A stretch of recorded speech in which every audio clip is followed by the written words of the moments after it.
Hello and welcome to Palace Intrigue. I am your host, Mark Francis.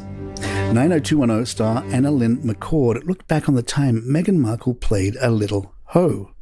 Anna Lynn told Us Weekly, and let me warn you, this is a PG-13 episode of Palace Intrigue in case you're listening with the family.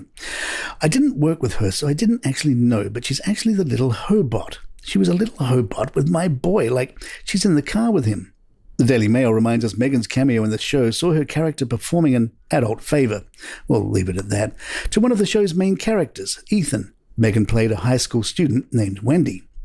The Mail also reminds us that scene resurfaced last year after Meghan revealed she quit her role as a briefcase girl on Deal or No Deal because she felt like a bimbo and wanted to be valued for her brains rather than her looks.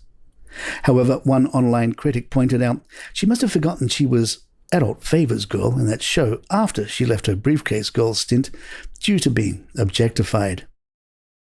Tom Quinn, author of Gilded Youth, An Intimate History of Growing Up in the Royal Family, worries that Meghan and Harry might be inadvertently causing problems for their own children. Archie and Lilibet may look across the Atlantic and think, why have our parents done this to us? It would have been much better if we'd been in England, referring to a much more luxurious lifestyle within the royal family proper.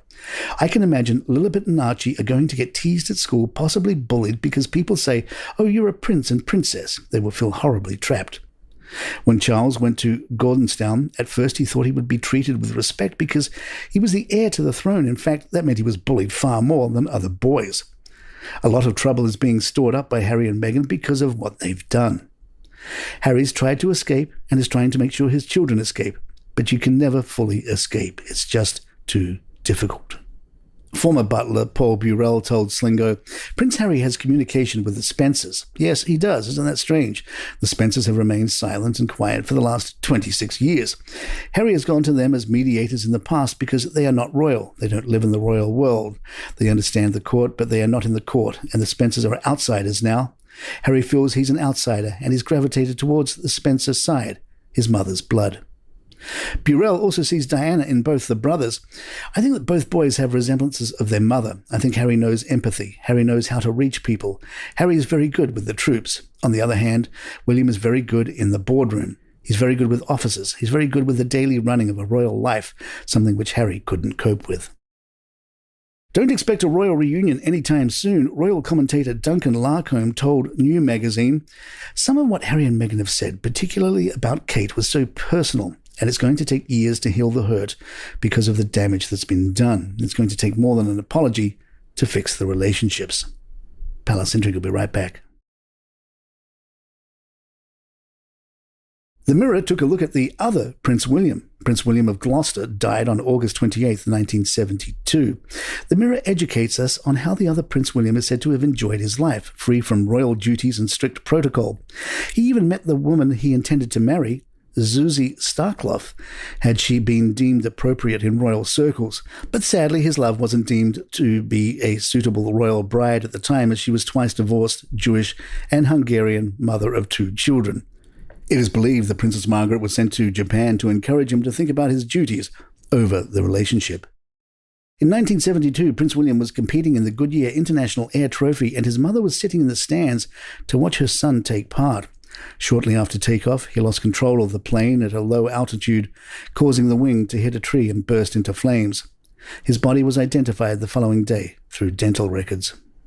One member of the media thinks it's time to stop playing along with the royals. Former Sky News head John Riley was at the Steve Hewlett Memorial Lecture and said, the royal spin doctors have had the opportunity to censor any pictures from the coronation before they could be replayed on the day. And the royal spin doctors dictated which clips of the footage could be shown in future broadcasts in what they called, with an Orwellian phrase, a perpetuity edit. Riley believes the networks have become too supine, too incurious, too compliant toward the palace. Topics such as why King Charles didn't pay any inheritance tax on the fortune he inherited from his mother, or the fact the Duchy of Cornwall doesn't pay capital gains tax, should be examined properly. The reporting needs to be far more rigorous. Are you in the mood for some royal pizza? The Express shared how award-winning Italian chef Emiliana Scarpa has taken her King Charles pizza and its accompanying bread crown to Buckingham Palace, having created it in tribute to His Majesty for his coronation in May. The pizza is made with Sardinian bread pintal. The King's Pizza reflects his passion for the environment and sustainability, as it has been made with only the very best organic Sardinian produce. And there you have it. If you'd like to email us, our address is thepalaceintrigue@gmail.com. Please follow us on Spotify, iTunes, Google Podcasts, or your favorite app of choice. Hit those 5 stars on Apple. Head on over to YouTube or youtube.com and hit that subscribe button. I know it's a lot, but it really helps us out. I'm Mark Francis. My thanks to John McDermott. This is Palace Intrigue, and good times.